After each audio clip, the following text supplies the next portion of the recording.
So today we're going to be talking about full spectrum color mixing. And before doing that, I just want to go through my morning routine of walking through the assignments or similar assignments to those which we've done. These are actually assignments from a previous semester. I thought these would do perfectly well since I had some of these slides already in place. So we started with a very simple form. I asked you all this semester to paint an egg, but still studying how to understand light, the mechanics of light on a simple form.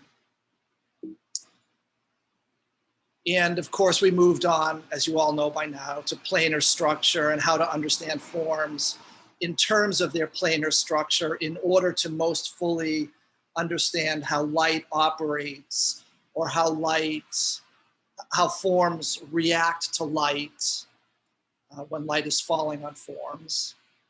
And we've studied how that essentially is how we are able to see objects. So we applied an understanding of planar structure to an organic form, such as this pear. We stepped into color by adding a warm color to our palette of white and Payne's gray. So we added transparent red oxide and made a warm, cool painting similar to this one. Then we talked about different kinds of limited palettes. So a traditional dead palette of just white, earth yellow, earth red, and blue black. And we talked about a limited palette, or what's sometimes called a Spanish palette, of white, yellow ochre, earth red, ultramarine blue, and black. And we talked about the way many traditional paintings are made entirely with one of those limited palettes that we talked about. So a painting like this, which we've looked at a number of times, by Melendez, is most likely a painting that's done with a limited palette of earth red, earth yellow, white, and a blue black, and then there had to be some kind of blue in there. I can't attest to exactly which of that, what blue the artist was using, but this is essentially a limited palette. And paintings from this period, as people probably have noticed, even without quite identifying it to themselves, are often constructed according to a color system where we are looking at an essentially neutral painting. So a painting that is primarily made up of browns and grays with select areas of relatively intense color.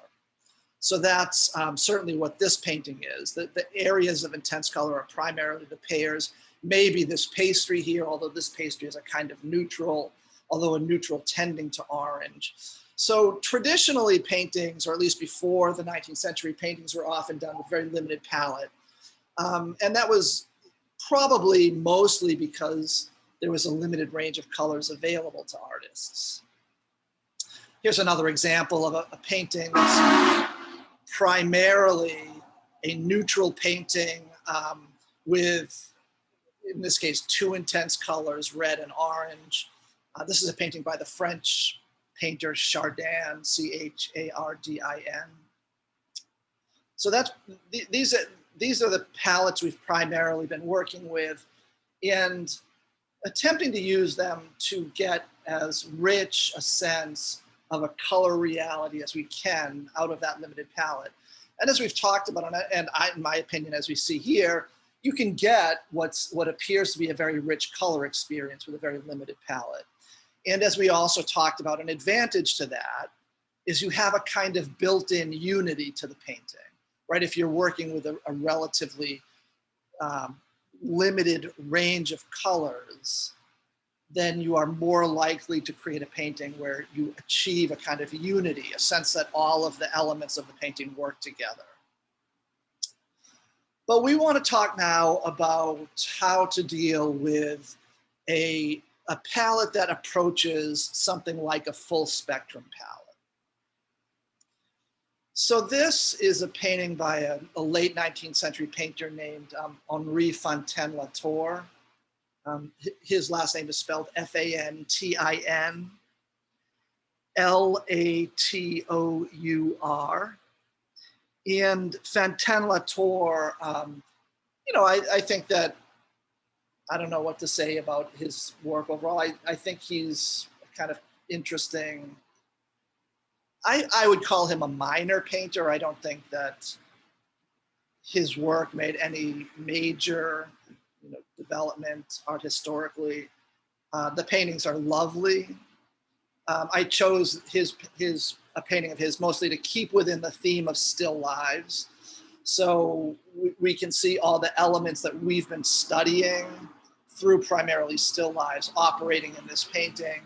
So his use of light and shadow, certainly he's working within a very traditional method of paying attention to perspective, proportion,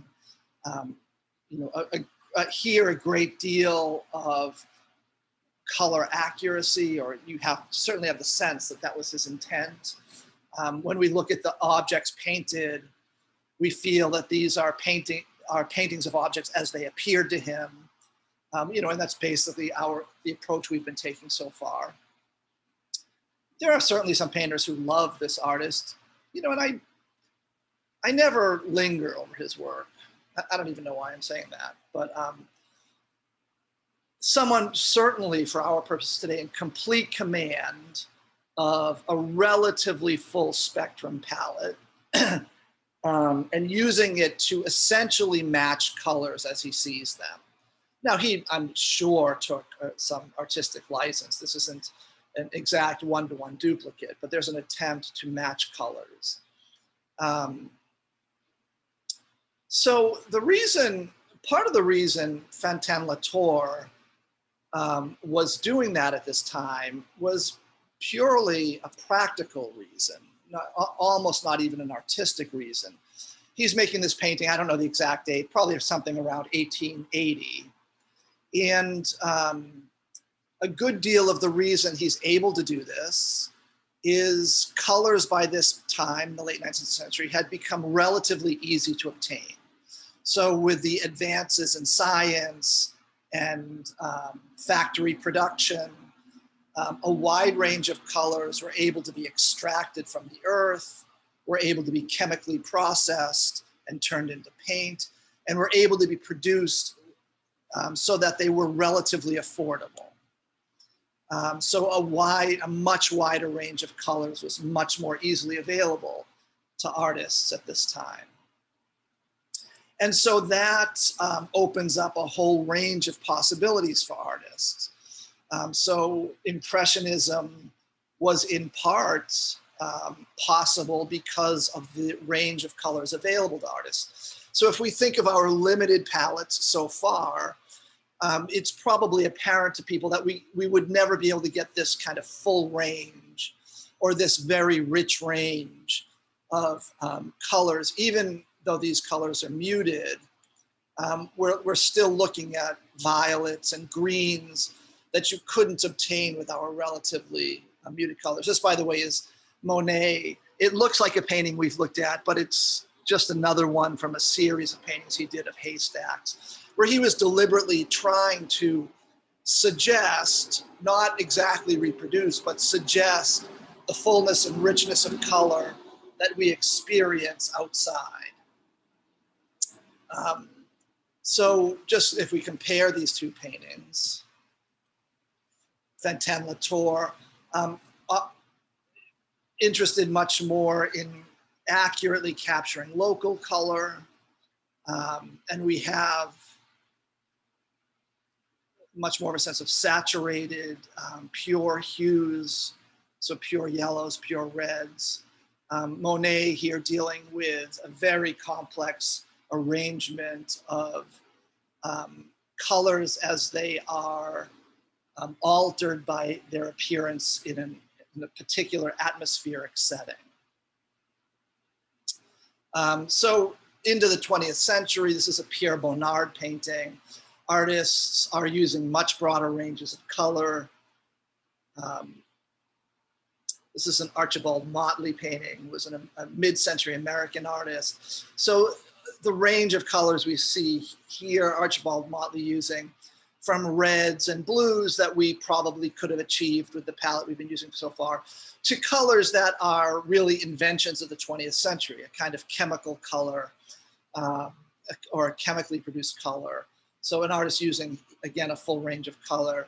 And we can bring it up to the present, where artists routinely have at their disposal a very full range of color. So this is a painting we've looked at before by Nina Chanel Abney. I'm forgetting the title of the painting. But so we want to start addressing how to utilize a full spectrum palette or something like a full spectrum palette.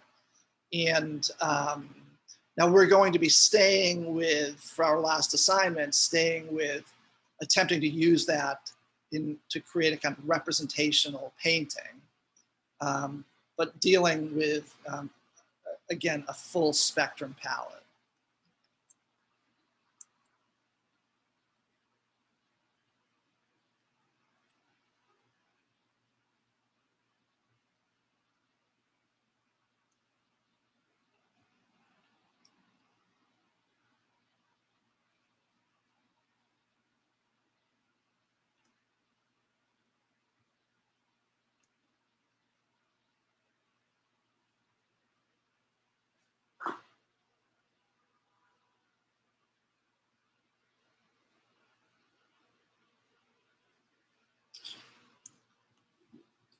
Okay, so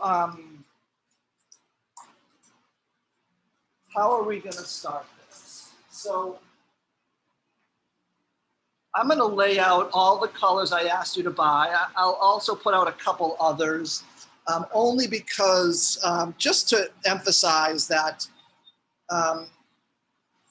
you can start either in your paintings for this last assignment or going forward for each of you in your own work.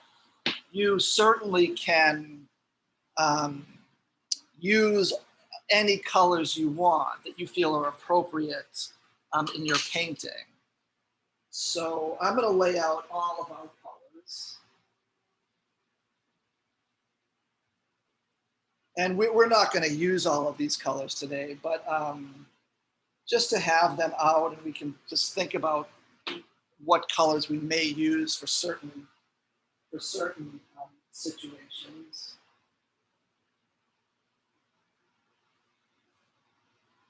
So that's our turquoise, our ultramarine blue. I'm going to put a green here. That's called Viridian. I didn't ask people to buy it because it gets a little bit expensive, but certainly you can experiment with adding greens to your palette. That's a green I happen to like.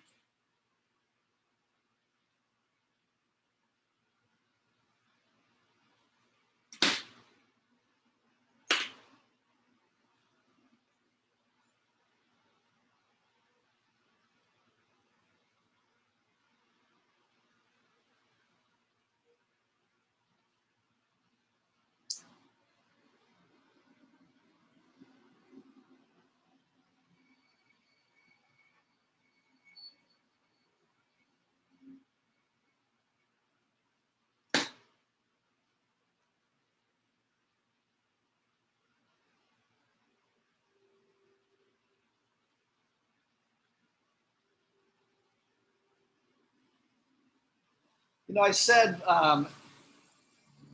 at some point that it's normal for paint to separate like that. I think that this paint does it a little bit more than most. Yeah. I guess the more student grade the paint is, the more it's going to separate.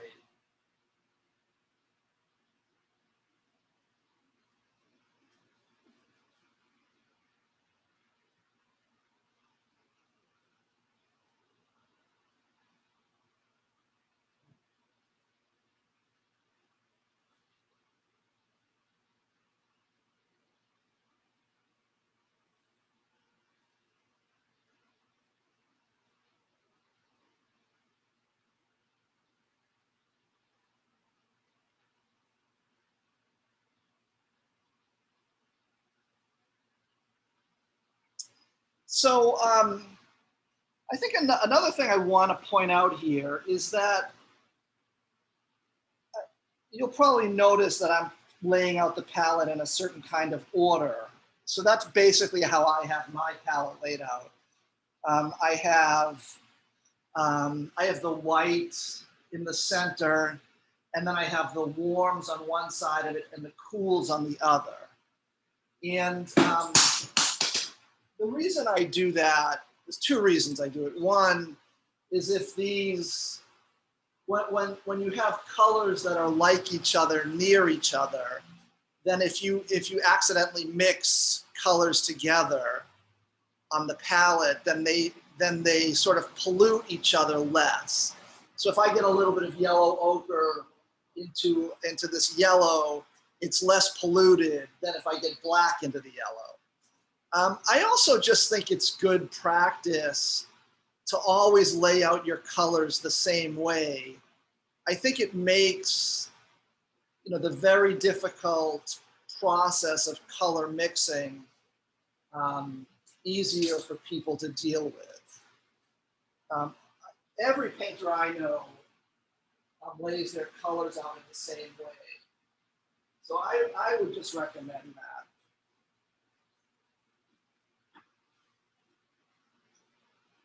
I'm not saying they lay it out the same way I do, but they always put out their colors the same way every time with their palette.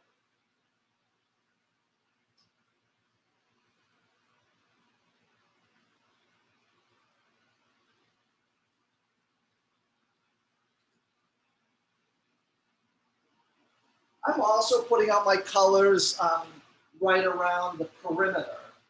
And I point that out because I so often see students in class put their palette down on the table and then put their colors like here. And so they sort of randomly spread them around and they don't give themselves any room to mix paint. So this seems obvious to me, but I'll just say it. Put your colors around the perimeter so you have as much room as possible to mix.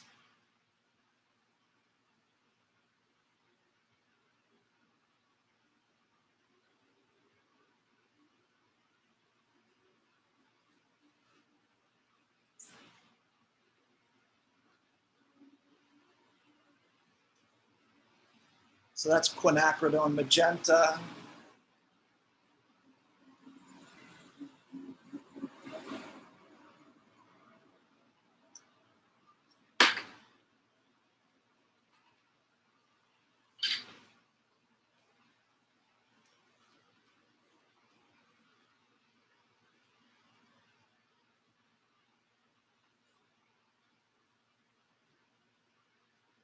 That's transparent red oxide.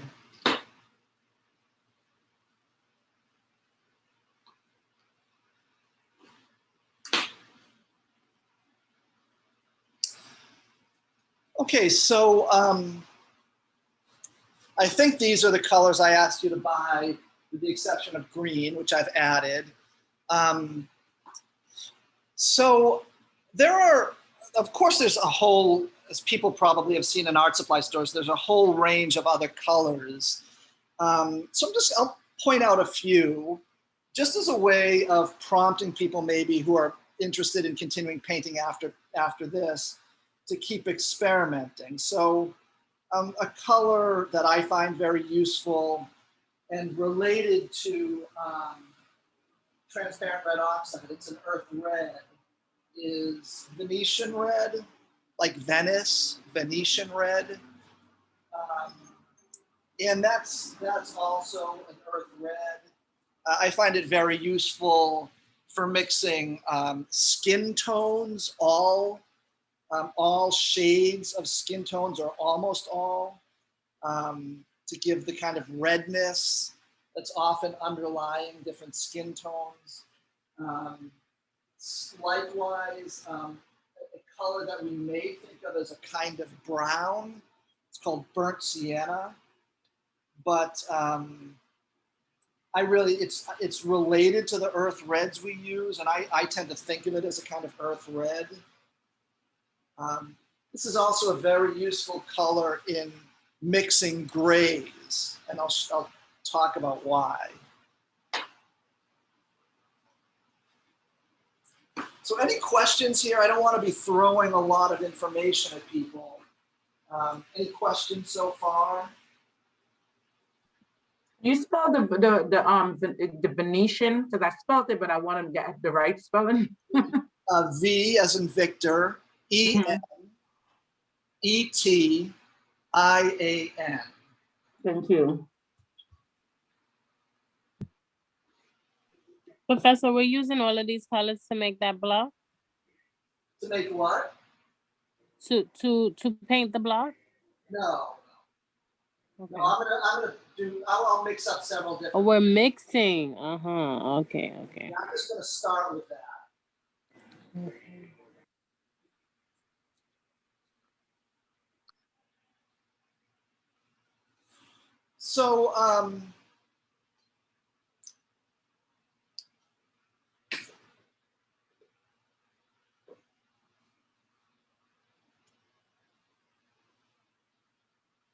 So there's a. I'll just show some different other colors. I didn't ask you to buy these, but this is a blue called cobalt blue. That's a very expensive color. It's a very beautiful color, I think.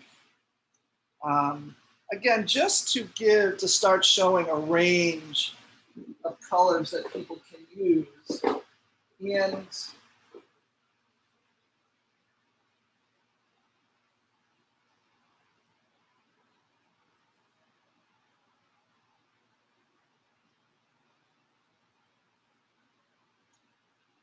experiment for people going further in painting, experiment with what colors you might want to use.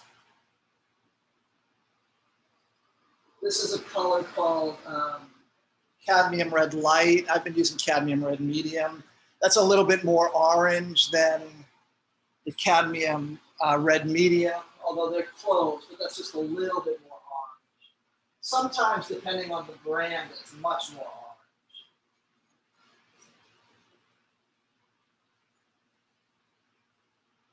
But so the principles that we've been learning so far. So how to use these colors based on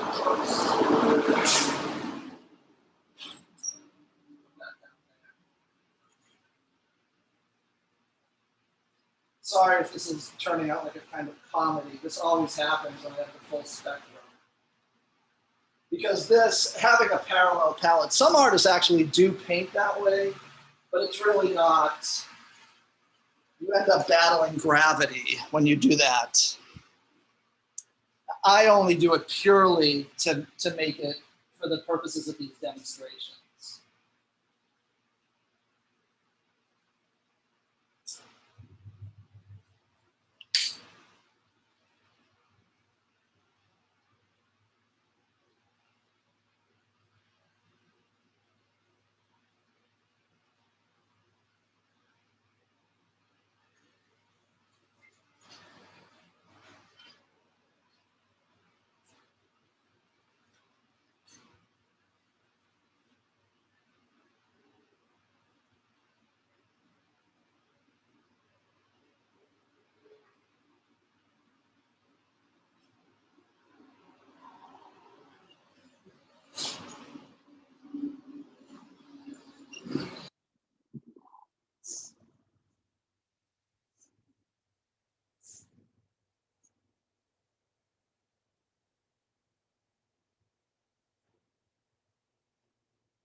Okay.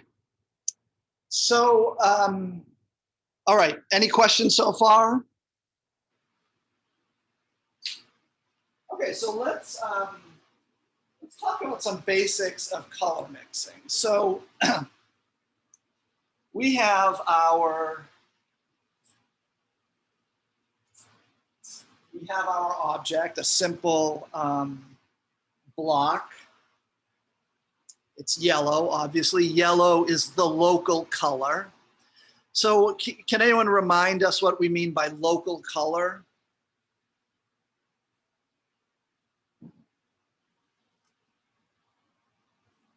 The primary? Professor, so do you need us to find a yellow object? No, no. You can paint anything you want. So is it primaries? I'm sorry? So No, the it doesn't. It can be anything you want. It doesn't have to be primary. Okay. This is just a way of illustrating, how to mix different colors. Is Okay. the local color like the color that makes up the majority of the composition? No, no. Oh God, look at my sad paints, Jesus. No, what is local color? We've mentioned it, but like if I say, I mean, we're not all looking. Well, what's the local color of this Ye- or this? What's the Yellow. local color? Red. I'm sorry. Yellow, blue, and red? It would be, No. the main color of the object. The color of the object. So who was that? Alika? Said that? Yes, Okay, so what's the local color of this? yellow. Yellow. Yellow, What's the local color of this? blue, Blue. Right. Look, local color, gray, cream, right? Red. Local color is just the conventional, everyday color name we assign to things. But local color doesn't help us very much when we're talking about color mixing, right? Because if we think of this as yellow and we paint that yellow, we're going to be doing what a kid does with a coloring book, right? We're just going to be making the most naive assignment of a color and then filling in. And local color doesn't tell us much about the colors we see. Now, in a way, it does tell us, something, but it only gets us sort of there in a vague way. So what I mean by that is like, what's the local color of this shelf? Gray. Gray. But what's that color right there? Yellow. Yeah, but is it yellow? If this is yellow, is that yellow? Like we would use the same word for both of those? Gray yellow. It's the reflection it's a reflection, so you have to Oh, learn. wouldn't it be gray yellow? Yeah, it'd be a kind of gray yellow, right? A dark gray yellow. What's the color of this? Dark yellow. Or what is this color here?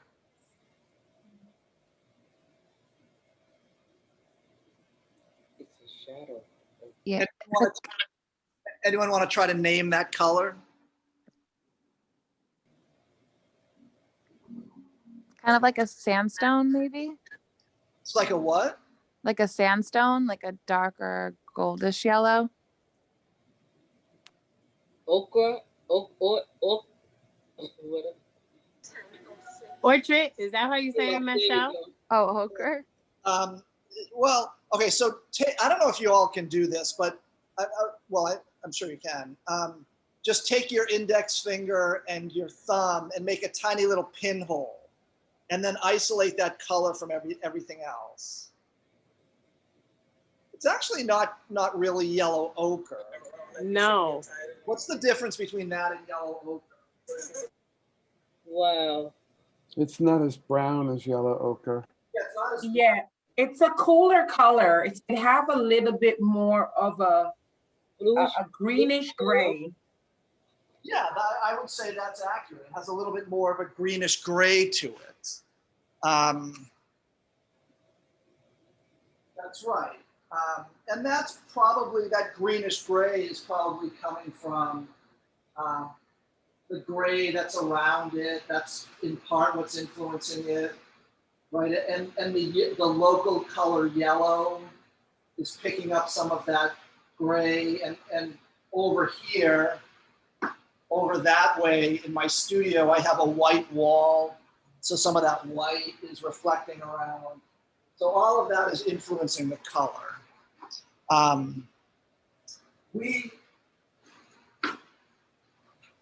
If you keep looking at that color, and if I put this there, Now we're probably closer to a yellow ochre, right? Although, what's the difference between the right-hand plane of that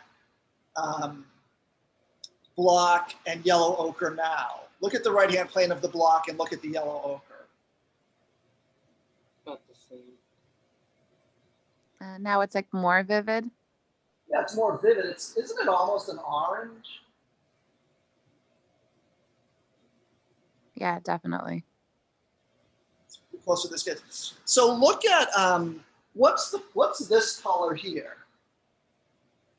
So this is close to a yellow, a local color yellow. This is a kind of dark, warm, greenish yellow, right? We might say it's a grayish yellow. What's The top that? looks like light gray. Looks like a light gray, right? Why is that? Why do we see that as a gray? The reflection of the blue. Yes, the reflection of the blue. So look how that color changes when we put this here. It becomes we read it much more as an orange, right? Because, I mean, much more as a yellow because now warm is reflecting into it. So when we're mixing, when we're looking at colors in a complex way and mixing the colors we see, we're not dealing with local color, or only in very limited circumstances. Here, in a sense, we're dealing with local color, but even there, we're not really dealing with local color because depending on the color of the light that's illuminating it, we're gonna see that as different. So when we're dealing with full spectrum color mixing, we're dealing with a complexity, almost a kind of dizzying complexity of perception. So let's start thinking about how we get at some of those colors. How we get at mixing, successfully mixing some of those colors. So let's start really quickly. I'm not going to do any kind of careful drawing because I don't want to waste time on that today. I'll draw as I paint. Let's just start. Let's make it easy. How are we going to mix this color? What color? What would be the best color to use for that? Straight yellow, a little white. Yeah, probably. I think that's true. Straight yellow. So our cadmium yellow. So let's actually just put that down and see what happens.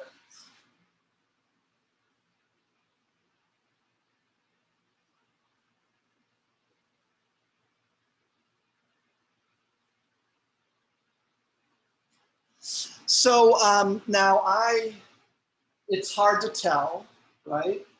Because we don't have anything near it to compare it to. So let's put down the blue that's surrounding it. How would we get this blue? Ultramarine and white. Yeah, let's try ultramarine and white. That's a good place to start. So what we're doing here, and the reason I'm asking the question this way is this is really the process you want to go through. So what did we just do? We identified the hue. That's another word for color, but usually when painters talk in this way, they say hue. So what's the hue? The hue there is blue. And then Emilio said add some white. So we ask ourselves, what is the hue and what is the value? It's blue and it's a light blue. So we're going to need to add white to the blue.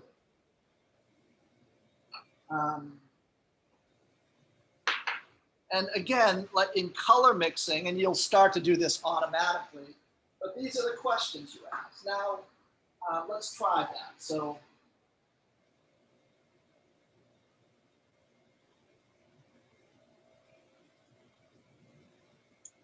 how does that look for our blue? It's a bit darker, so you might want to add a little bit more white. It's a little bit dark. Yeah, I think you're right.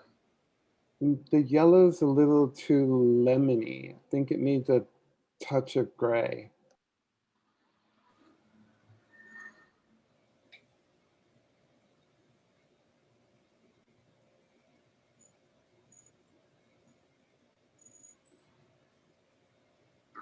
I heard you, Amelia. I'm just.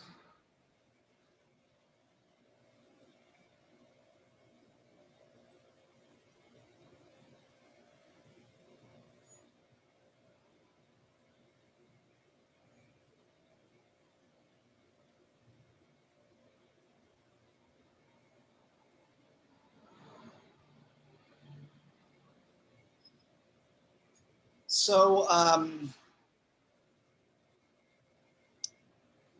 the yellow is a little bit, I thought maybe like transparent red oxide. Like it seems like warmer, but I'm not sure if it's just the camera. well, so we have a little bit of a, this yellow is slightly different than this yellow, right? So I guess the question is which one we're looking at. It does look, I mean, I will be very surprised if the pure yellow is all we need for that. I agree that it looks a little bit, maybe a little bit of, a little bit warmer. I forget who said that. And maybe just a touch gray.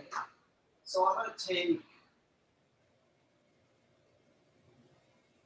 yeah, so I'm gonna take the advice that, so I'm just gonna put a touch of transparent red oxide in it.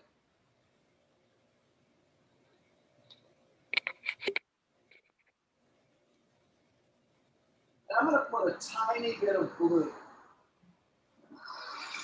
just to slightly neutralize the yellow.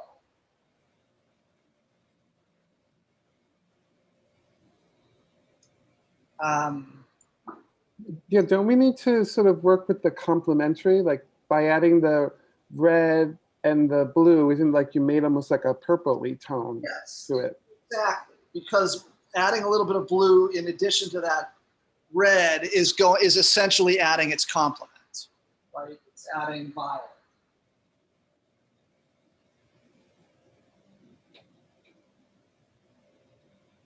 I'm going to be careful with that blue because I know if I put too much in there, it's going to start turning green.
Let's go with this and see how we do once we start getting all other colors around it.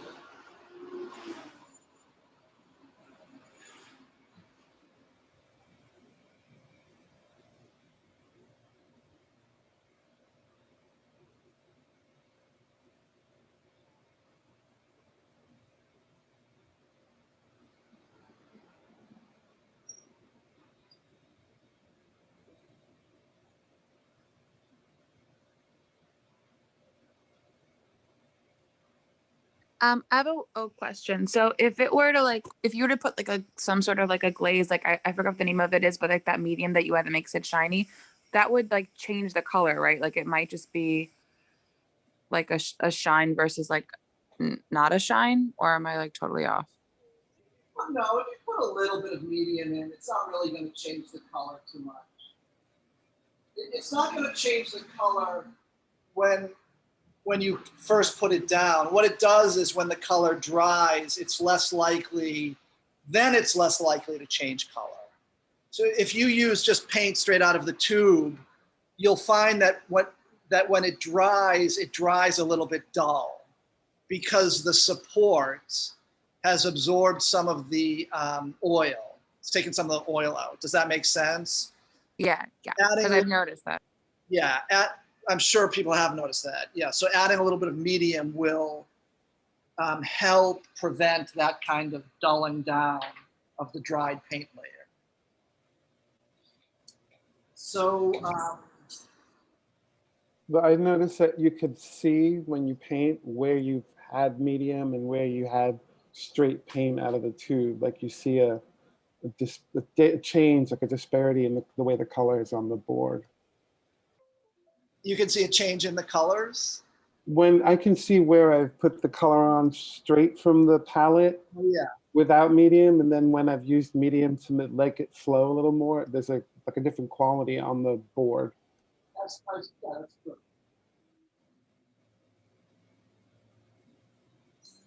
Okay, so let's quickly make a gray. The tabletop.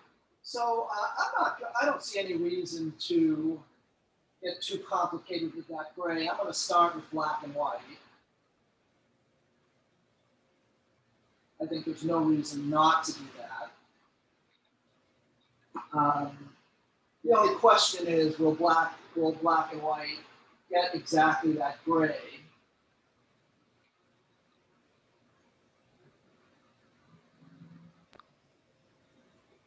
Probably because like the blue reflection, it won't exactly, but I guess we could put in like the reflection of the yellow cube after. Yeah, it's hard to say.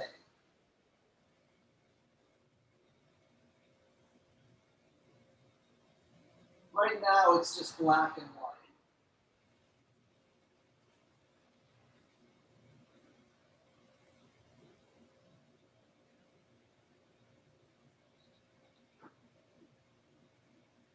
So when I look, I compare this to this.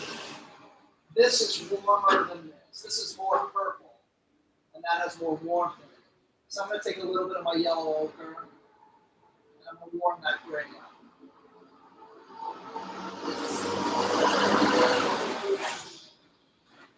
So you're pulling the yellow because it's not that intense of a warm, so you want like halfway warm. I'm sorry? So you're pulling from the ochre as opposed to like the red because you want like halfway warm, like you don't want the full warm. Well, I'm using ochre. This is purely empirical. To me, it looks like that gray is warmer because it has something closer to yellow in it. That's a purely, it's just the way it looks to me. Okay.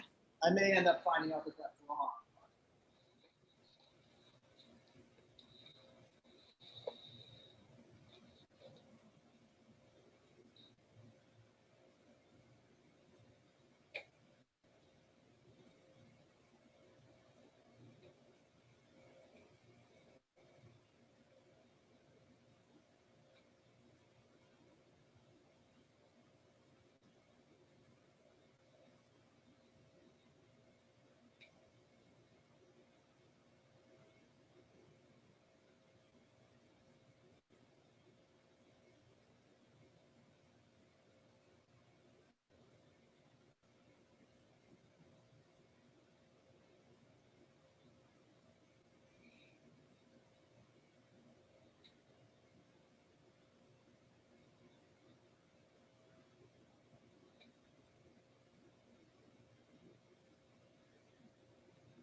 So I'm now going to try to get that reflection in the gray.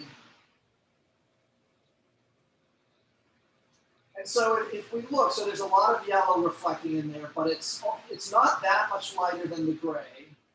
And it's not, if you look at it, it's not as if we could put this pure yellow in here. Right? To me, it looks like a bit of a kind of warm yellow. So I'm going to take yellow ochre and a touch of transparent red oxide.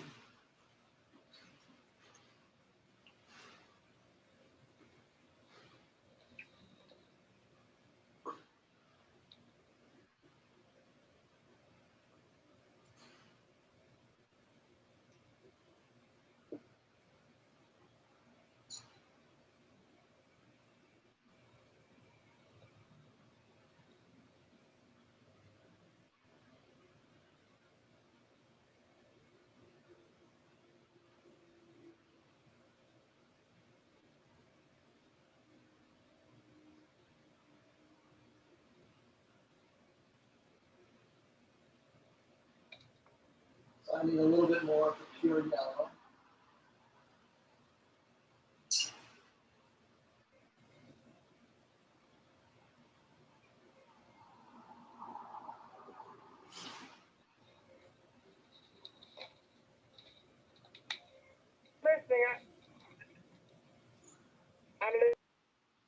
I'm sorry?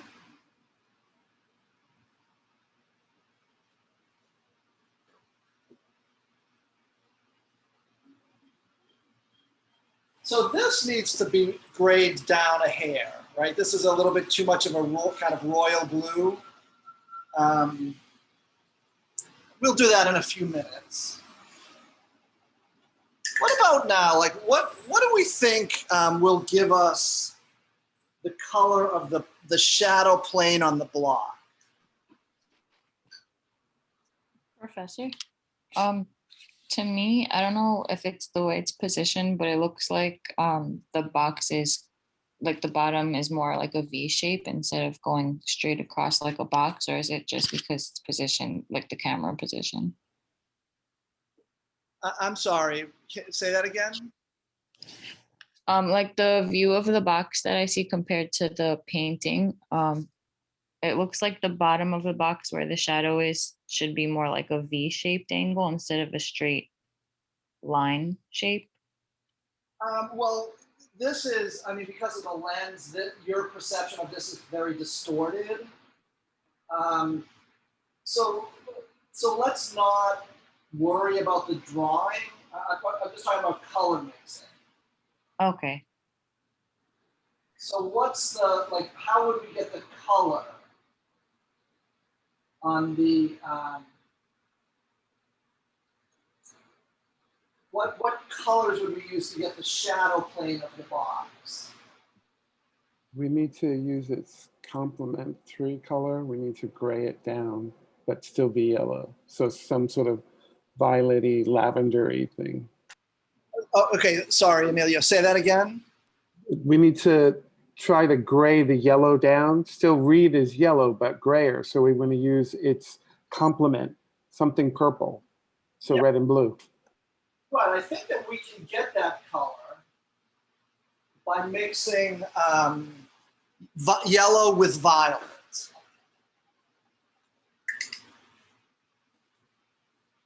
So let's try that. I'm just going to block in a little bit more of the box.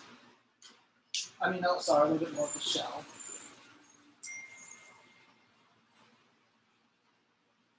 Is there a reason that you didn't block out the whole shape before doing like the back wall? You mean, is there a reason I didn't do a drawing of it first? I guess, kinda, because when we were doing like all the other stuff, we would block out the whole shape of the fruit or vegetable first. Yeah, just because I'm conscious. I mean, if I was going to make this into a finished painting, I would have done that. But all I'm concentrating on today is color mixing. So I don't want to waste too much time trying to get an accurate drawing. I'll try to get an accurate drawing just by laying in blocks of color. But I'm just not going to waste time on that just because we're concentrating on color mixing. Okay, thank you. Sure. I mean, some painters do. Some painters don't do a line drawing first. They just start putting down blocks of color and let the drawing happen in that way. So you could do that. I mean, I don't think I would recommend it at this stage, but you could.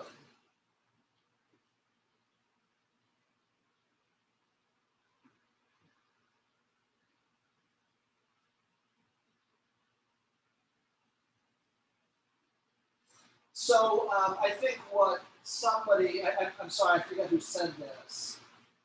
Someone mentioned that there was more of a V shape to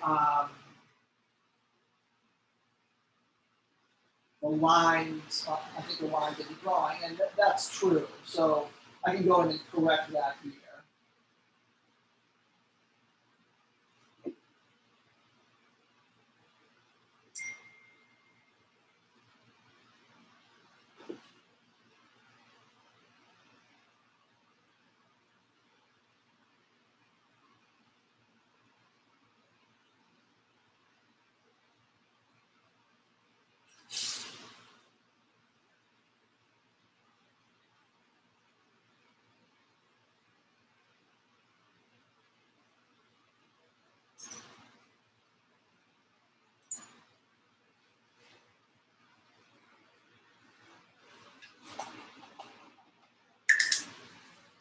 And I said it didn't matter, but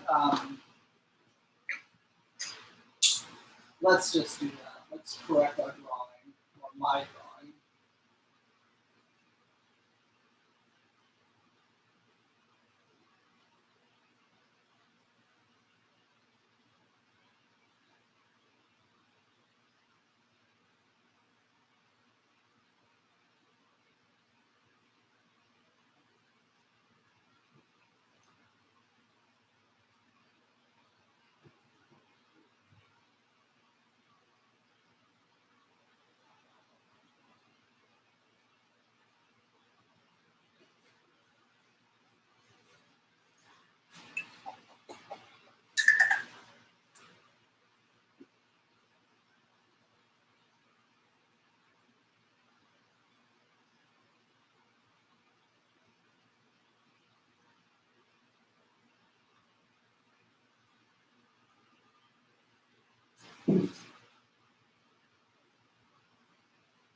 Professor, Yep.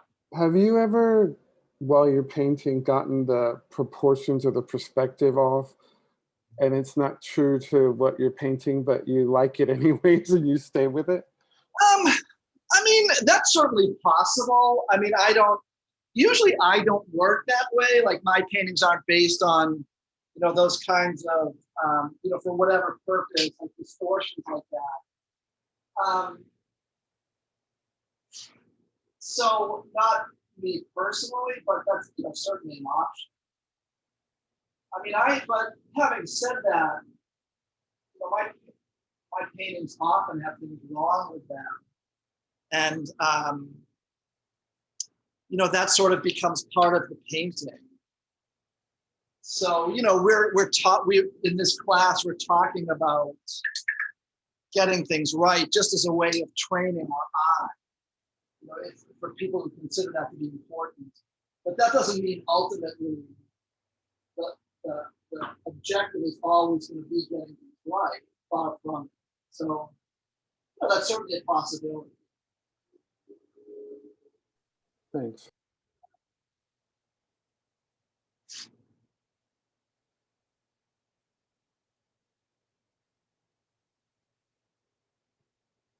Okay, so we're at now the shadow plane of that object.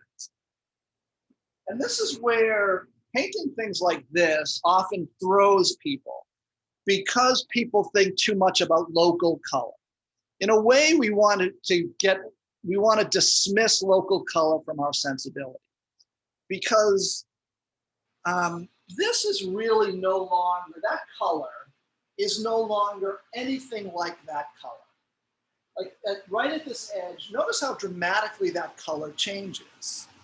And that's what you want to look for. You want to look for how dramatically that color changes. We don't want to stay, we have no obligation to be loyal to local color yellow.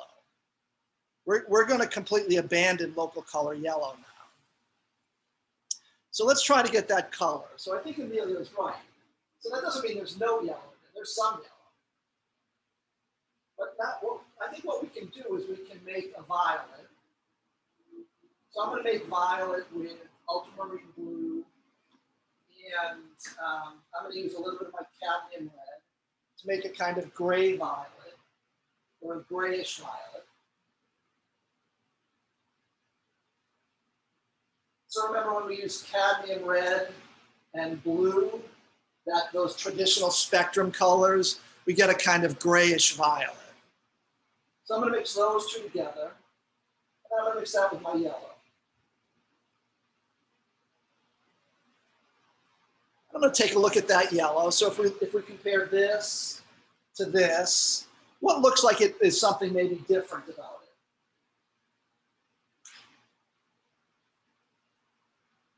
it? It's starting to look a little green. Say it again? It's starting to look a bit green. The green. So what do we do about that? You gotta look to sort of take the green away, so maybe more red. Right, more red. Right, we want to neutralize that greenness. Right, so we're going to add more red because if it's looking green, that means our violet had too much blue. So I'm going to put a little bit of red in.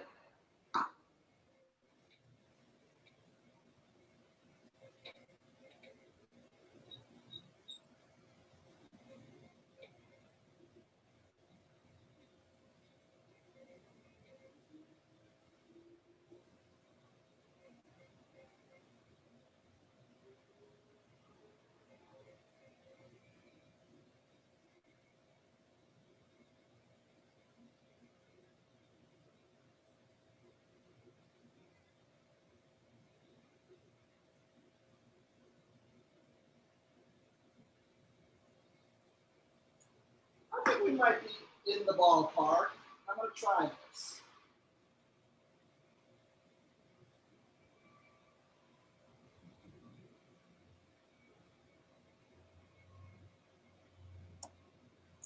Now let's make a comparison between the yellow right here and the shadow yellow right there. So we want to get that same degree of darkness. So how does that color look?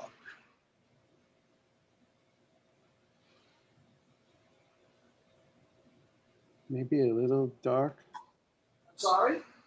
It feels maybe a bit dark. You're probably right. It looks more brown than I think it should.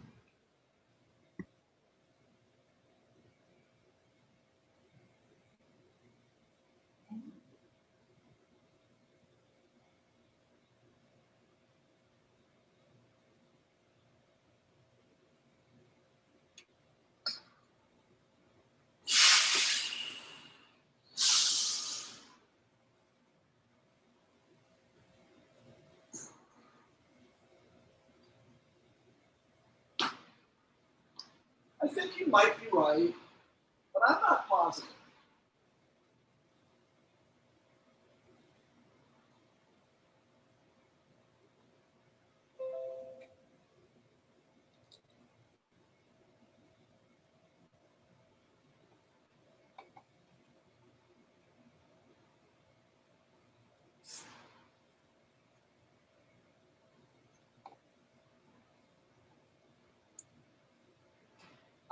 And I think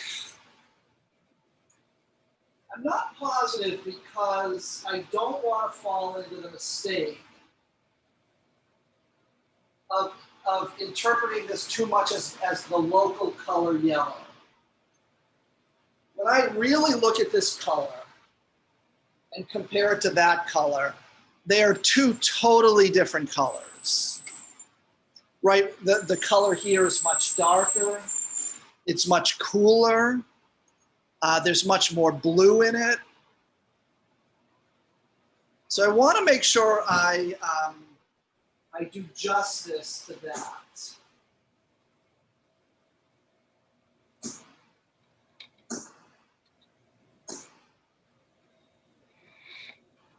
So I'm going to err a little bit on the side of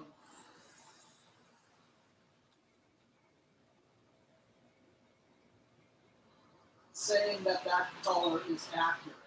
But I do think you're probably going to be right in the end.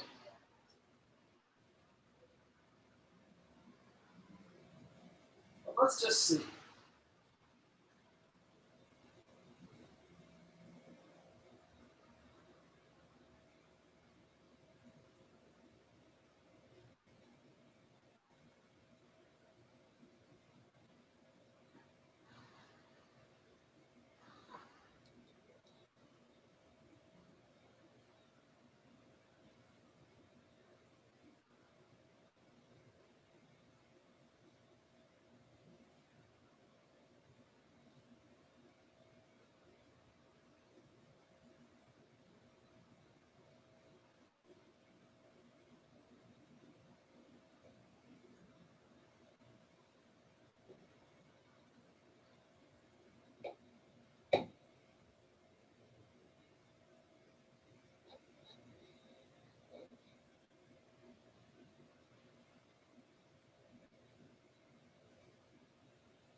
Now, before we make any final decision about that, let's block in other things around it, just so we have something like a full range of color going. Yeah, it feels like once the blue comes around it, that it'll read less brown. It'll feel truer to what the still life is. Possibly, let's see.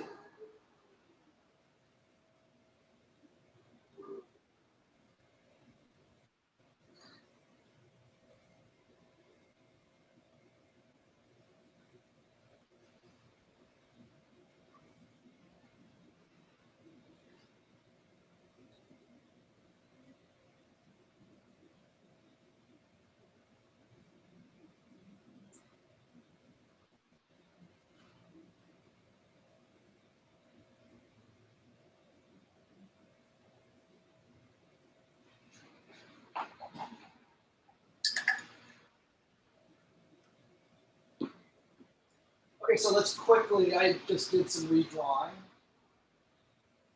Let's quickly block in some colors around it.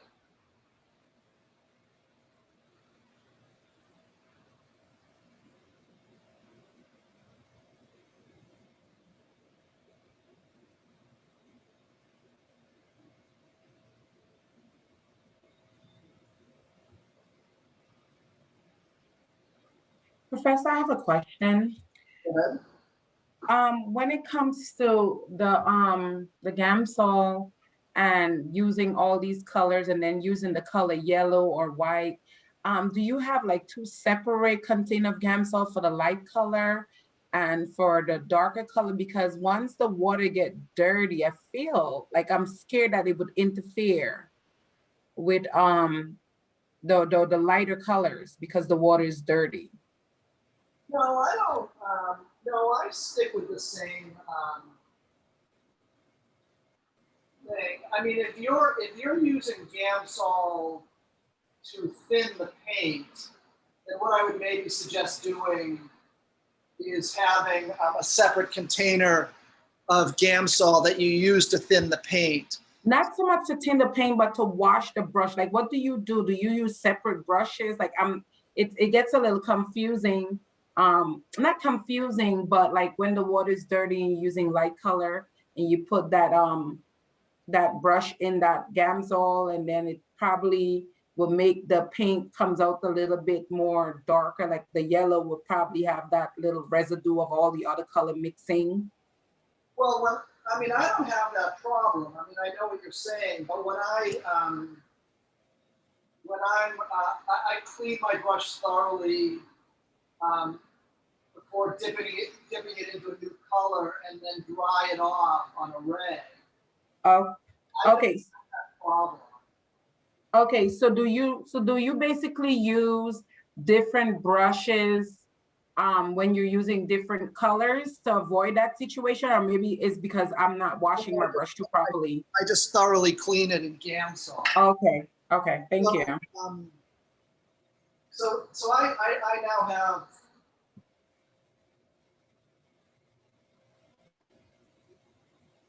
So now I have a brush that's dirty with red, right? So this is what I do.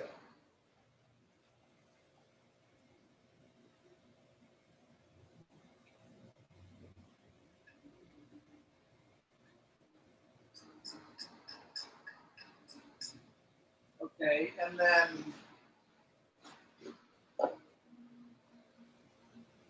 so that just came out of the Gamsol, and then I just dry it off. Now I can use this with like yellow, and it doesn't. Okay. Thank you. Sure. I mean, now I will say that there are some artists who use, they use certain brushes for the light colors and certain brushes for the dark colors. I just don't think that's necessary. I've never done that. I've always just cleaned thoroughly in between mixtures. So I think this blue needs to be just a hair grayer than that. So what could we use to neutralize blue?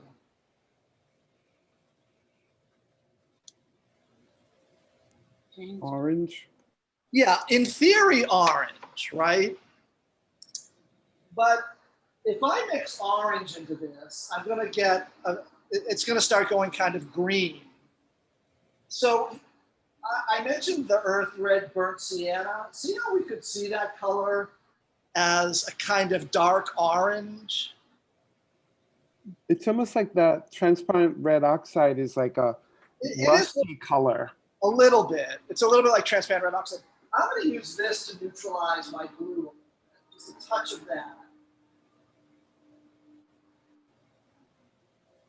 Burnt sienna is a great color to neutralize blue, to make blue a little bit gray. I appreciate this lesson right here because I would have put a little bit of white. A little bit of white? White, yes. I never knew about using, I mean, this is how many years of taking painting, and I did not know using the complementary colors. I could have used that. I would have done something else. So this makes sense. So thank you so much. Well, yeah, complementary colors are very valuable. So I've slightly neutralized that.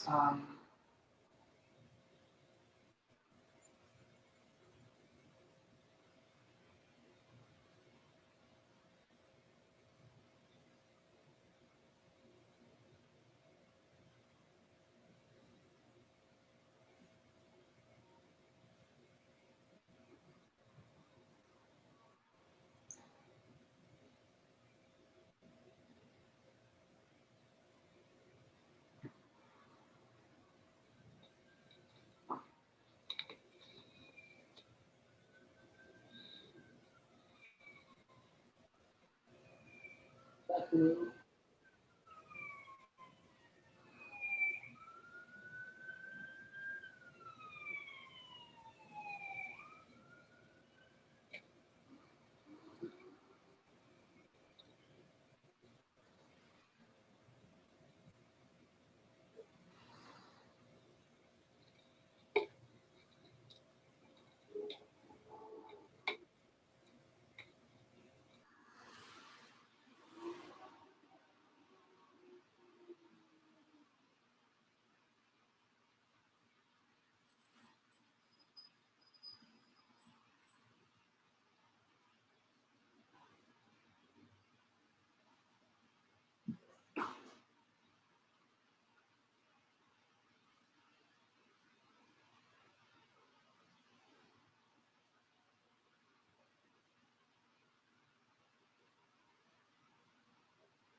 Okay, so now we want to quickly make the dark blue for the shadow.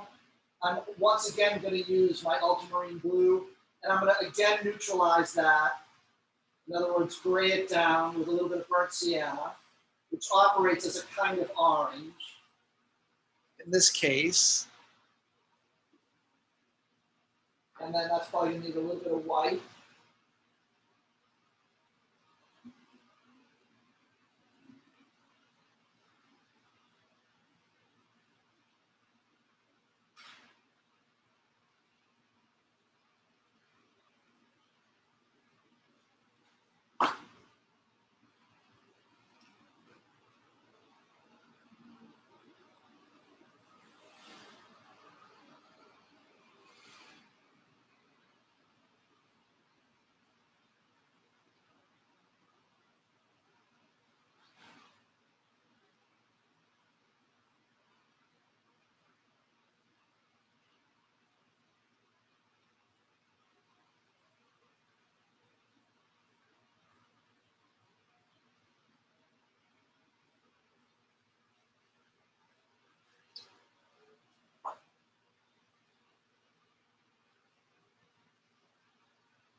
And let me just finish blocking in the grays around it so that we can start honing in on that difficult to attain shadow color.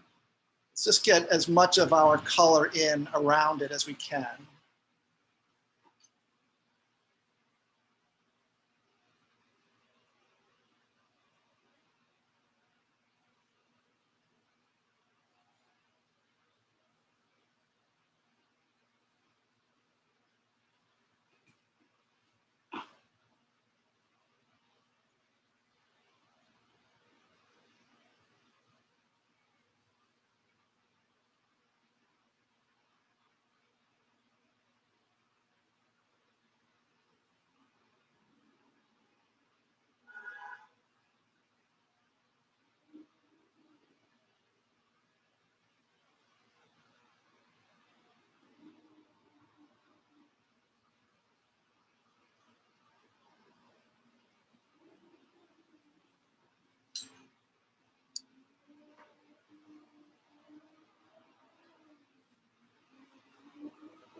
Okay, so so now let's reassess.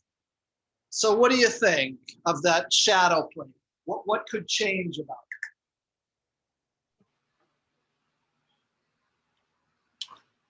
it? I think a little yellow should be added to it, to the brown. I mean, I see that it's brighter. I do see a little bit of yellow shining through that brown in the shadow area, but I think it needs a little bit more to blend in to give it that reddish kind of tone.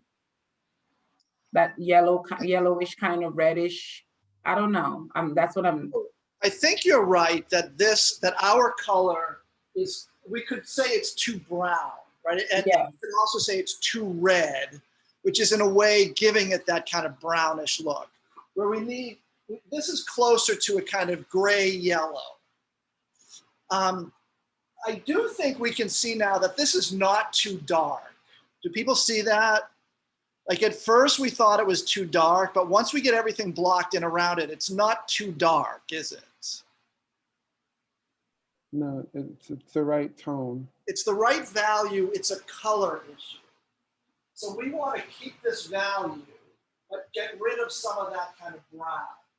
So what I'm going to do is just add more, I'm going to add a little bit of yellow.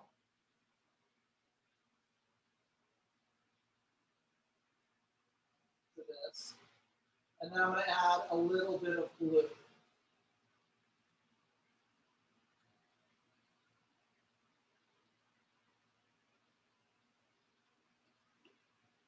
Now that looks a little bit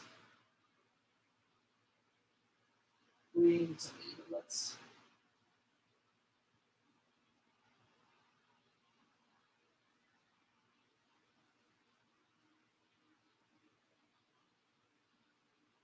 So the other day, like I think it was 2 classes ago when you were talking about like blocking out like the shading and then going on top of it with like color. This is similar to that, or you'd have to wait for it to dry first? So it's similar. We're changing it by painting wet into wet. I mean, my intention wasn't to do this. My intention was to get the color right from the start. But as almost virtually always happens, especially with shadow colors, I didn't quite get it right. So I'm going in and changing it wet into wet. Does that make sense? Yeah, but the other examples are dry. They waited for them to dry and then they went in with wet. So well, that's called, you mean glazing? Yeah, like with the paintings with the illumination that you showed us like 2 classes ago. Yeah, that's a whole different technique. We're not doing anything like that. This is, as opposed to glazing, this is called direct painting. So we're trying to directly paint the colors as we see them. Does that make sense? Yeah. Yeah. I mean, but you could in theory combine those things. So you could like block in a painting and then decide later in the painting process that the color's not quite right. And it's theoretically possible to change the color by glazing at that point. Does that make sense?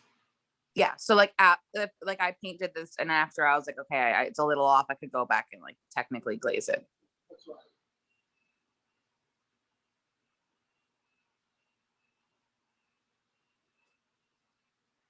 So I'm bringing in a little bit more blue and a little bit more yellow to eliminate that the brownishness of the color before.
I think we're in the ballpark. I think we're pretty good.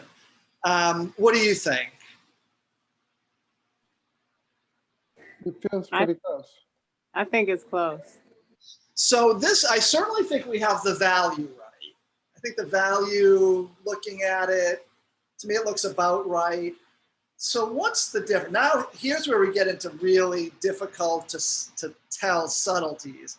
What's exactly the difference here? I mean, there are like parts of it that have like highlights slightly, like the center's a little more vibrant and then the edges are, you already have dark edges, but. I think that's, I suspect that you're right about that, that what we're talking about now is differences, subtle differences within the shadow area. So you mentioned a slight darkness.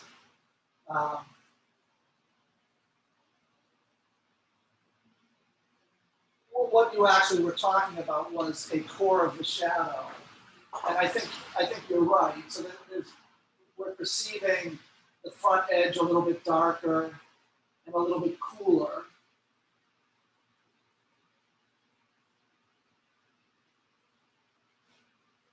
And then there's a slight.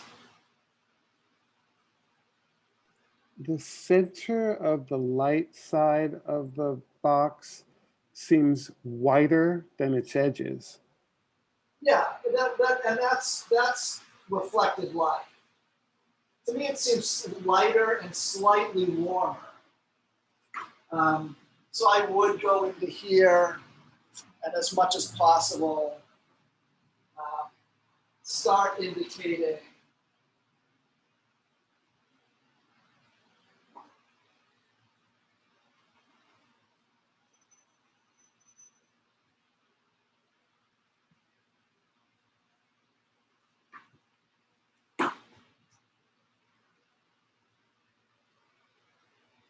So I have very wet paint, so it's going to start being hard.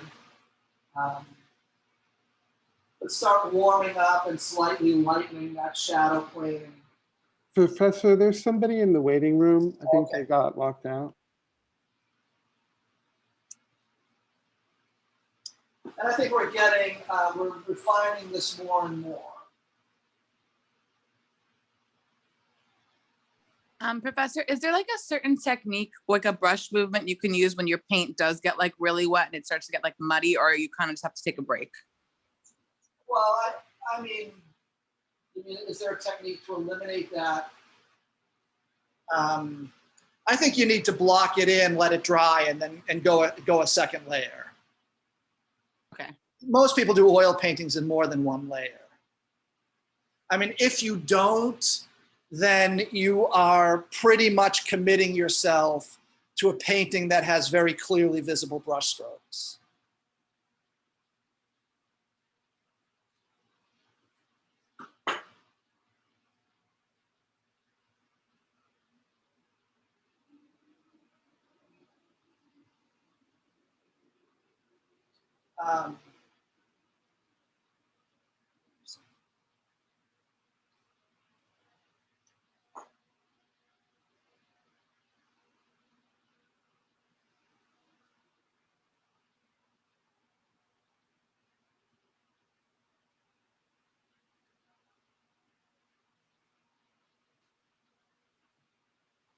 So what about the top of that? What about the top of the box? It's some even lighter grayish yellow. Yeah, it's Almost actually white. that actually fascinates me. I'm going to ignore the hole in it, but it fascinates me because this reads as clearly lighter than that. Although I'm not sure it really could be. I think it's purely this color and this color are essentially the same, but we're seeing it over here next to the dark, so it appears lighter. That's almost certainly what's happening there. So let's try to get that color. That's a tricky color. That is a kind of gray. It almost looks like taupe. Like Yeah. that weird sort of Any, hazy muted tan color. you know what? This may be a flaw in my color perception. I don't even know what I would call that color. I know for sure that it's a yellow with blue reflecting into it. So let's try something. So I added.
So this is basically the yellow. with a little bit of blue added to it, and then just a little bit of red, so that it doesn't come off as too green.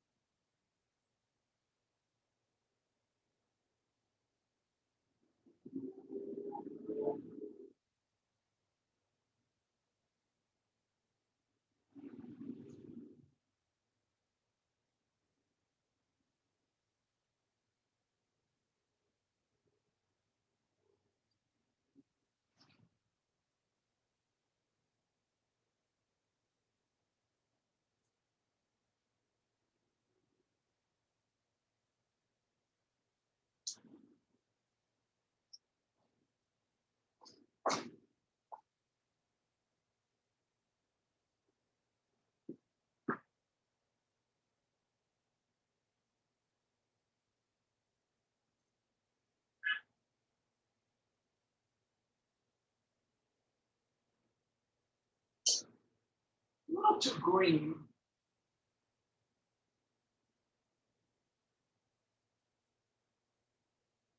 That's maybe better.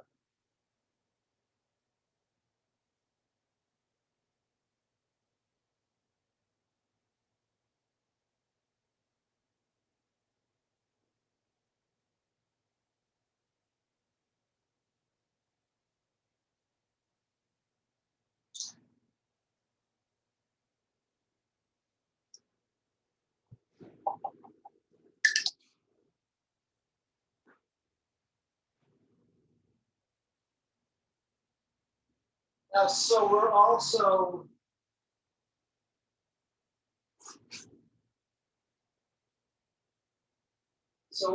seeing we're seeing just a hair of cast shadow behind it.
So now we have all the colors down, right? And we could start making some adjustments. Like this could be just a little bit. This is now clearly a little bit too much of a lemon yellow. Do people see that? Where this could have a little bit more warm in it. It's just a little bit warmer. What else could we adjust?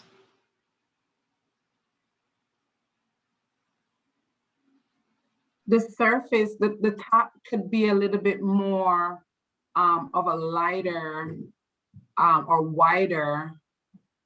Yeah, I don't even want to say yellow. You mean this here?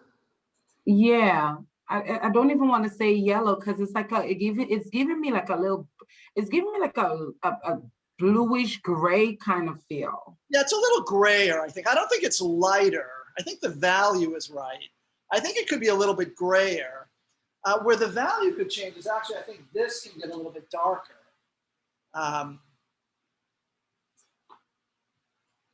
So that's something we could do.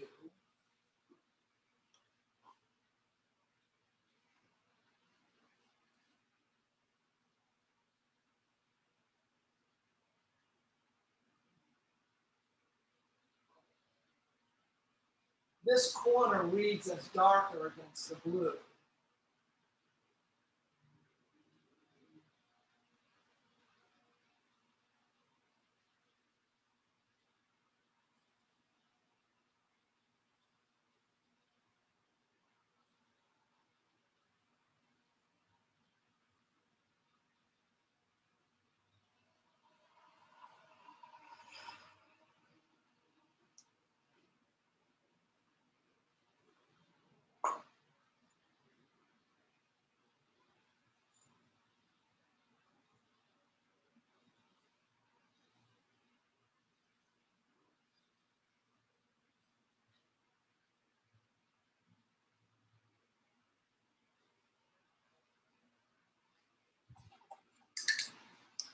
So what you're actually seeing here is that that's actually closer, it's just closer to the blue paper that is reflecting into it. So I could take a little bit of this blue, neutralize that, and again, neutralize that blue with a little bit of burnt sienna. I could just paint that right in here.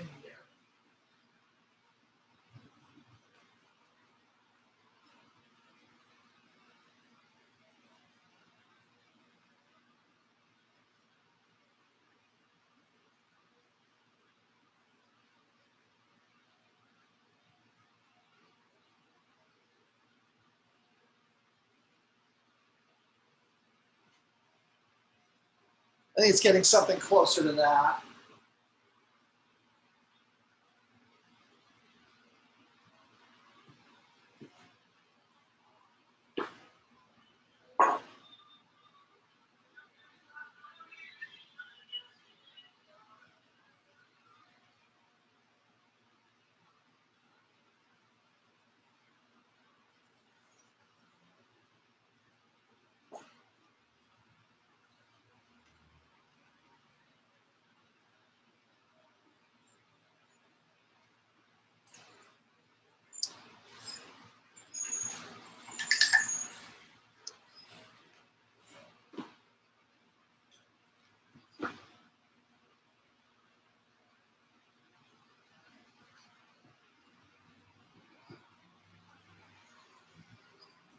Well, I go back and forth looking at the camera, and I mean looking at the screen and then looking at my setup.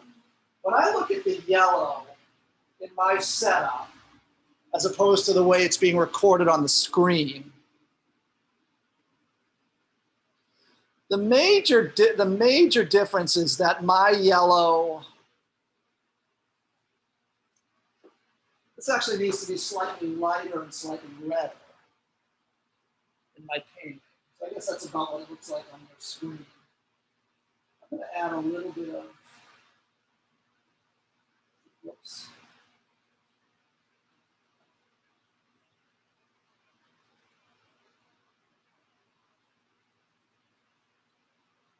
So I just added a little bit of white and a little bit of red to that.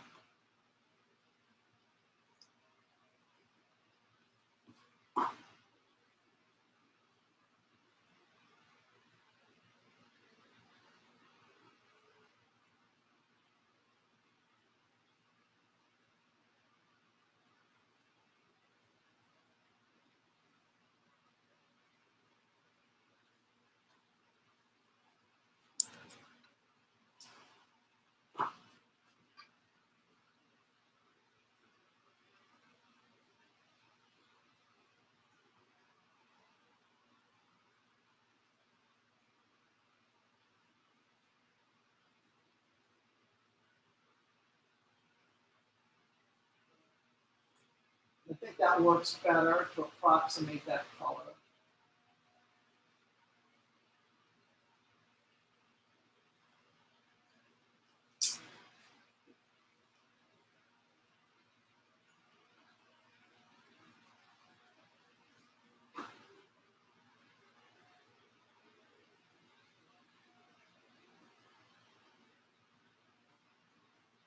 So any questions about any of this? Anything we've done so far? No, thank you. So let's think about what are the questions we ask ourselves when we're looking at colors and trying to get colors that we see. So what's the first thing we ask? What's the local color? Yeah, what's the local color of the object? So blue, yellow, gray. What's the next color? Next question we ask. Maybe about the tone? Yeah, you mean the value, right? Yeah. Lightness or darkness, right? Is it a light blue? Is it a light yellow? Is it a darker yellow?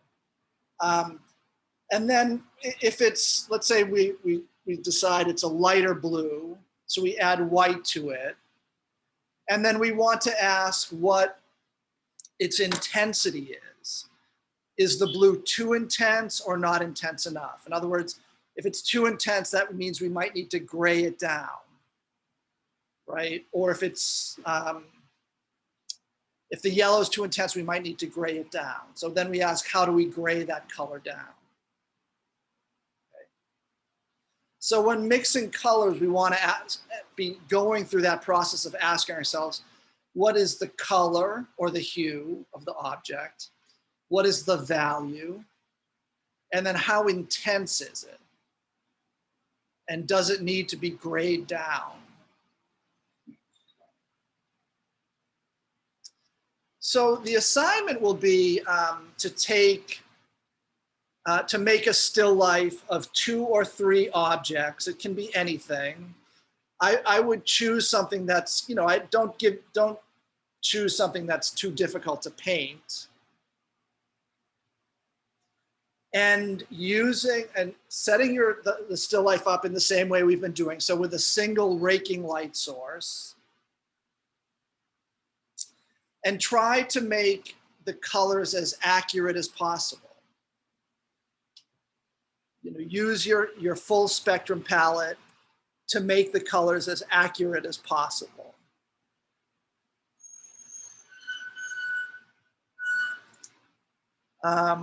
Does that seem clear to everybody? Yes. Yes. Yep. Any questions about anything? Tomorrow, are we meeting, or is it a day where we're working on our project on our own? So tomorrow I'm going to do a lecture for part of the class where I'm going to just talk about composition. We really weren't able to fit in the borrowing a composition assignment, but I'm going to talk about composition. I'll show some images and we'll talk about composition in paintings. And then that won't go through for the whole session. So part of tomorrow will be asynchronous work on your own. And then Wednesday will be an asynchronous session where you're working on your own. Thank you, I understand. Professor, Yes. for this project, can canvas paper be used? Yeah. I mean, it seems to me that the best thing would be a canvas board.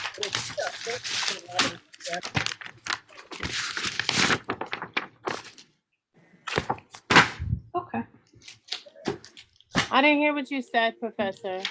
I said that, you can use canvas paper. I mean, ideally, I think canvas board would work best, but you can use canvas paper. Okay, thank you. Is this the final project? Because I do have a final board. Yeah, this is the final yes, this is the final assignment. So if you have a canvas board, use that. Thank you. Oh, good. Thank you, Mr. Armstrong, because that was my thing too. Okay. Is there any like objects you want us to look for, like to use, or like anything? Because you use the box, but like I don't have a box. Yeah, no, it doesn't have to. I mean, I used the box just because I thought this would give a very clear example of a local color and then its shadow. Is there any example or like any recommendation for the still life object that we can select? Well, I mean, part of it is, okay, so here's an example.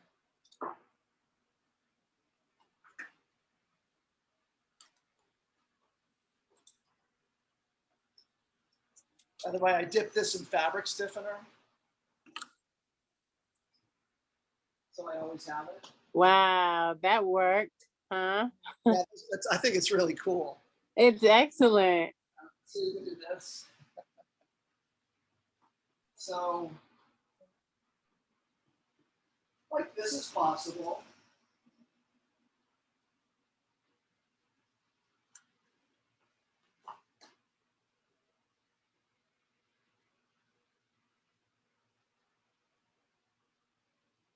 You know, and then you could put this here.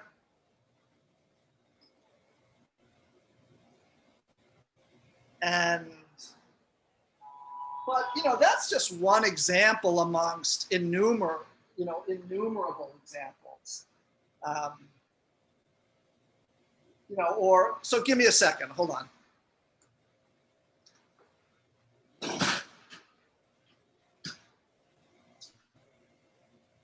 I'm sorry, I walked away. We're doing still life of anything that we want to do, or we have to do with something that he's getting. I think he said anything, like a still life. Okay. He's giving you examples of different objects you could use. But it's about color, so colorful Right. stuff. So it has to be a colored object. So, Okay. well, yeah, but you could combine colored objects and like that'd be cool. Like look at the great color there, you know, the light side, and then look at the green reflecting into it. Yeah, that's a great example. I like that. Yeah, or you could do that. That'd be kind of cool. You know, I just randomly chose things for my studio, which is probably good because people, you know, you could put that in there. You know, that apple. You know, like trying to figure out those colors. You know, so it could be, you know, it could be any number of things. I would avoid things like this. Avoid products with writing on it. That just gets into a whole complexity that you don't want to deal with, right? So I would avoid. Yeah, that's a lot. Yeah, I would avoid anything with labels on it. It just throws you off. Like you want to be looking at color and the way color changes because of light and shadow. So that's the main thing you want to be looking for. We should avoid things with like real strong textures too, right? Right. Oh, good point, Amelia. Like things that are like faceted or, you know, stuff like that. Well, I mean, the thing is, yeah, that gets into a whole range. I mean, that gets very difficult, and I'm not sure it's going to throw you off from dealing with these more basic issues, which I think most people are probably going to benefit more from dealing with these basic issues. You know what I mean? Yes. Yes. So yeah, like faceted or that type of thing, probably, you know, you might want to, I don't know, like that. You might want to avoid something like that. That's a whole, I mean, getting the color of that is very difficult because you're seeing, actually in one way, painting something like that is kind of easy because you're not dealing with like transitions of light and shadow. You're basically dealing with a reflective surface. And so you know, we're seeing is like the shape of the drapery. You know, if someone wants to get, you know, put in a reflective surface and try that, you know, I wouldn't object to that if you want that challenge. But certainly you don't have to. You know, I think ideally keep it something simple. You know, like something like a simple drape, you know, like a pepper and something like that, I think would be a good still life. Could we use like a vase with like a couple of flowers in it? Yeah, you can, but again, you know, that you're getting into I think that's pretty difficult. And what's the vase made out of? I don't know. I mean, if you're talking about a glass vase and then flowers, it's going to be very, you certainly could deal with light and shadow and volume with something like that, but it just gets to a degree of difficulty. But it, you know, if people want to do that, you can. The thing is, when I'm doing this assignment, this full spectrum assignment in the studio at Clapper Hall, you know, I'll be honest with you, my still lifes look something like this. Like I set the still life up. Professor, what do you think about this? Like I might set up a still life something like that for people to paint. You know, because it's just, you know, it's simple objects with a clear light and shadow on them. And, you know, what I'm interested in people learning to do is to make, you know, first of all, to paint light and volume, right, which we've been studying all semester, and then start to be able to see the subtleties of color as they, as it's influenced by light. If you start painting things like flowers, so let's go back to something here.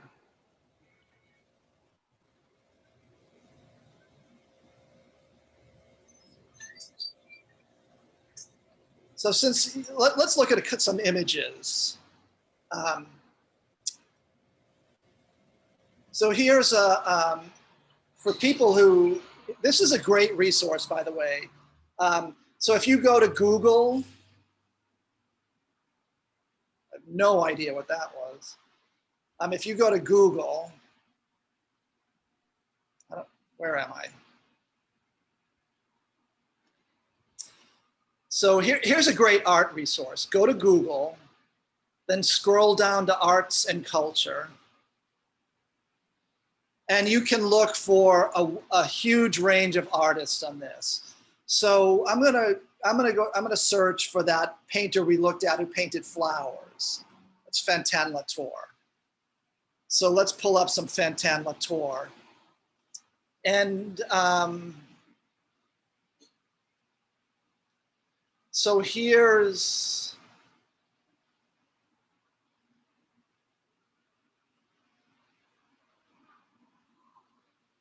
wait a minute.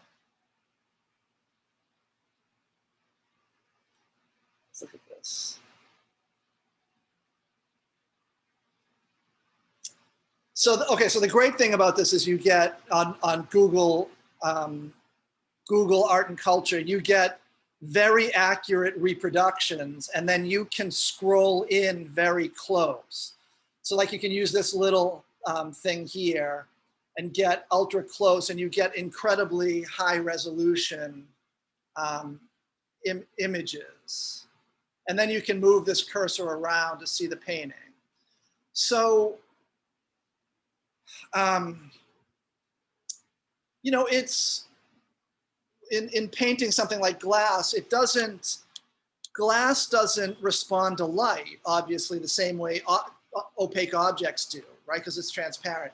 So, you know, it's difficult it's a challenge to paint a glass object so that it appears to have volume. Flowers, they certainly do have light and shadow, right? But it gets into you know, it gets very difficult to see that.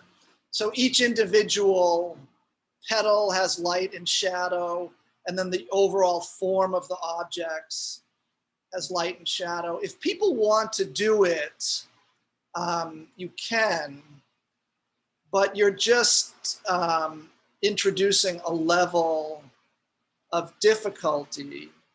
You know, you're just going to have to work with that. So if we look again at, so if we, you know, on his objects, the objects themselves, there's a clarity of light and shadow, highlight, halftone, right? Or on this pot, the light shape, the shadow shape, highlights, you know, halftone. It's much more legible. You get into flowers and it's just more complicated. But if you want to take on that challenge, you can. Notice also even on these, each of these stems, there's a light side, and there's a dark side.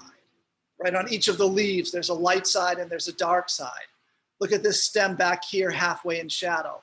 Light side, dark side. So the artist is still dealing with exactly the same elements of light, shadow, color, and so on. It just gets difficult. So if you choose to do something like flowers in a vase, I want you to be ready to take on those same elements of observational painting that we've been dealing with, just with the much more complex elements of something like flowers in a vase. Does that make sense? I forget who asked that question. Yeah, it makes sense. Professor, can I use this? I can't see. Hold on a second. Let me change. Oh, my name says Samir. I'm sorry. Yeah, you can use that. Yeah. Thank you. How many object we should use? I would say, you know, anywhere from 3. If you want to be more ambitious, like I wouldn't use any more than 5. Okay, thanks. 3 to 5 objects. Thanks. And that includes, like, if you use a drapery, the drapery is one of the objects.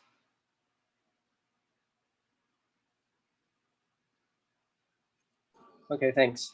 You're welcome. Anybody else? Any questions?